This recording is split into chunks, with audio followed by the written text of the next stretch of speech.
Урматтуу достор, урматтуу аңдар, айтпай эле коелу дедик эле. Азыр эми мына машинаны мен жарнама кылып чыгарып атам. Эми мен өзүм автосалоным жок, акысыз кылып. Бирок көрсөтпөй эле коелу дедик эле, бирок мына эл күбө болуп койсун, башкаларга деле бир үлгү болуп калабы деген максатта тартып коелу деп эме атам. Бул жигит Айбек.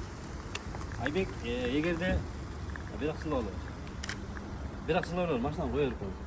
Айбек эгерде мына машинаны азыр сатып атат, российский номер. Азыр буга чейинки видеодо ham чыгардык, 2 объемдуу автомат коробка, плита моторду. Эгерде именно ушул мен тартып аткан видео аркылуу Нияздын атынан, Нияз Сариевдин атынан деп келип ушул машина алган болсо, Айбек өзүнүн жанынан көңүлүнөн чыгарып какой-то бир бөлүгүн баягы уколго муктаж болуп аткан Аслан деген бөбөгүбүзгө өзүнүн көңүлүнөн чыгарып ошол соопчулук иштерин кылам деп. Эгерде мына автосалондо иштегендер же машина менен иштегендер көрүп калган болсо, экрандагы номерге 704 менен канча эле 64 16 номерге байланышып ушул машинаны көрүп баалап туруп ушул жигиттен алгыла дагы. Бул жигит мен мындай эме болбой эле коеюн, өзү билип эле Асландын М-банкына которуп коет.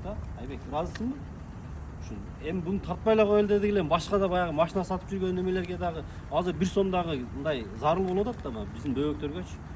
Ошолорго соо иш болсун орозодо. Андыктан видеону бөлүшүп, башкаларга дагы лайктан бөлүшүп коюңуздар. Башкаларга жетип, башкаларга дагы үлгү болсун. Чоң рахмат.